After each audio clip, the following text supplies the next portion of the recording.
you. Stay tuned for details on how to win the next big adventure ride in Peru with Honda.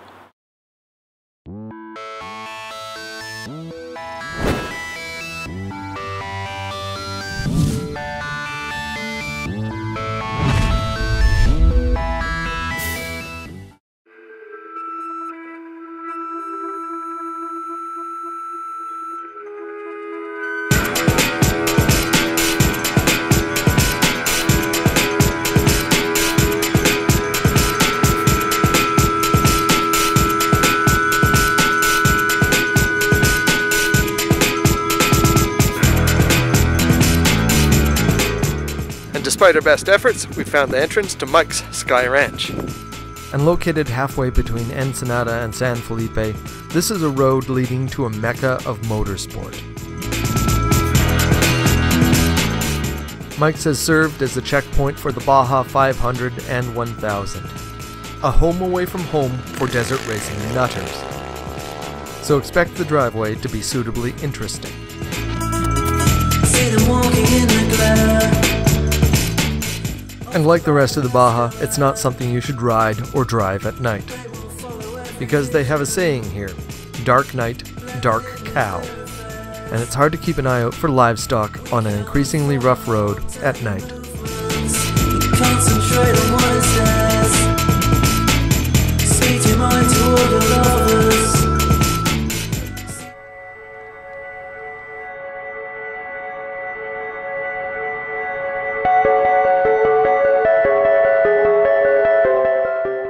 And for obvious reasons, we didn't get much footage.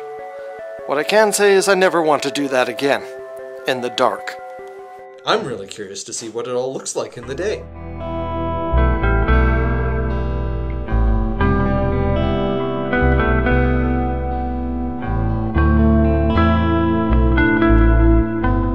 We kind of thought it would be busier, but we're actually the only guests here.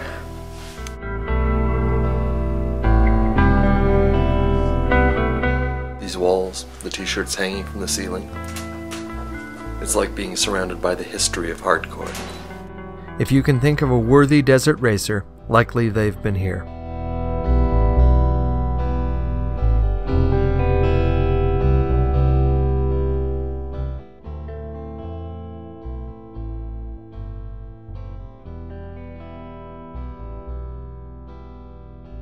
So according to David, the operator here, these are the first Varaderos ever to make it to Mike's Sky Ranch. And now they need to make it out again. And it's a heck of a driveway.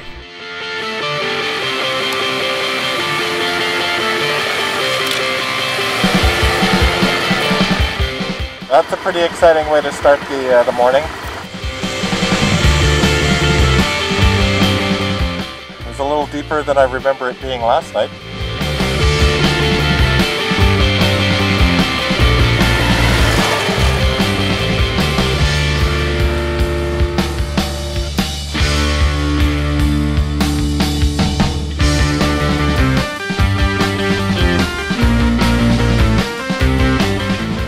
And overall, it's all going swimmingly.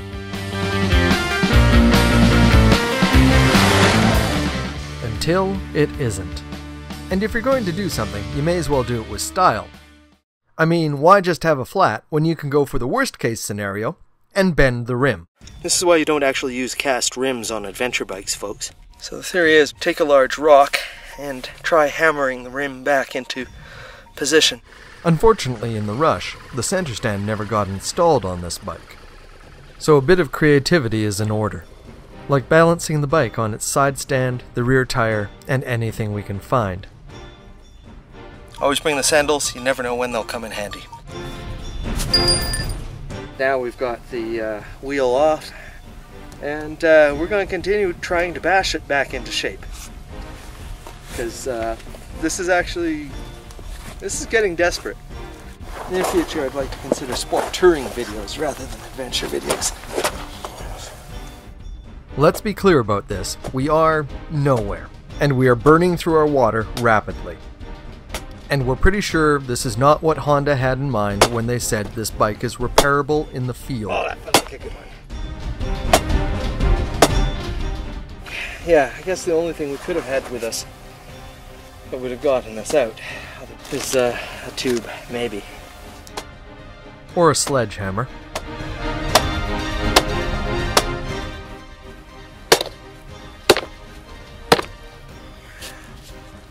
Ooh, I believe we have achieved flatness. Now we see if it holds air. I think that might be enough to get us out. Back to civilization. Oh, we don't have to die today. Good. I hadn't really taken time to look at the awe of this place. This would be gorgeous if our bike wasn't in pieces.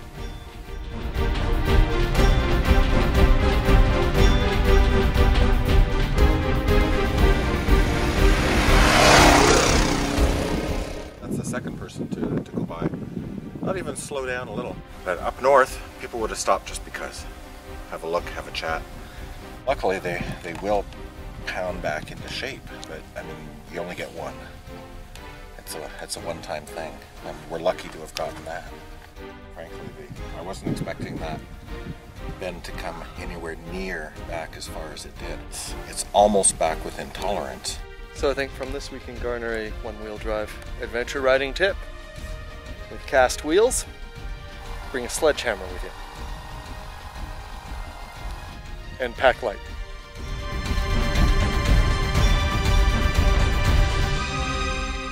That roadside repair should get us into San Felipe, out of Scorpion country, and into Corona country.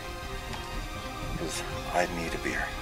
And while Honda claims that one of the Varadero's strengths is being repairable in the field, this is likely the first time it's been repaired with the field. I can say at this point, without a doubt, I'm really proud of us. We went all Survivor, man. And all's well that ends well, as 4 hours later, we're on our way again. Though we are a little more cautious of rocks that may be hidden in the sand. And in the name of prevention, we're moderating our pace just a little more. So I thought I'd get some armor and grab my steed and ride down across the border and over the seas and apologize for my top map Palomino. Yeah, for the native people's sorrow, for Cortez and Pizarro, and Mando and Francisco like their will and blow by blow. So ultimately, while it wasn't a flawless execution, the Varaderos were at least repairable. In Mexico. And the Varaderos have earned grudging respect in that, because the Baja showed us a serious side today, one that put a premium on repairability and self-reliance, and remembering to bring enough water. That water part is really important. Want to join Honda Canada on their next big adventure? Here's how you can win an all-expenses-paid Varadero adventure expedition in Peru. You see, last year, Warren from Honda and his Varadero traveled solo from Toronto to Alaska and back. This year, he's taking 8 riders with him to Peru. To join Warren on the ride of a lifetime, visit nextbigadventure.ca. Then contact a participating Honda Powerhouse dealership and schedule a Varadero tryout in order to qualify to win. The contest closes at 11:59 p.m. Eastern Standard Time, August 3rd. So you'll have to hustle if you want to get to the land of llamas. Llama. Just like the way that sounds. For details on how to win, go to nextbigadventure.ca.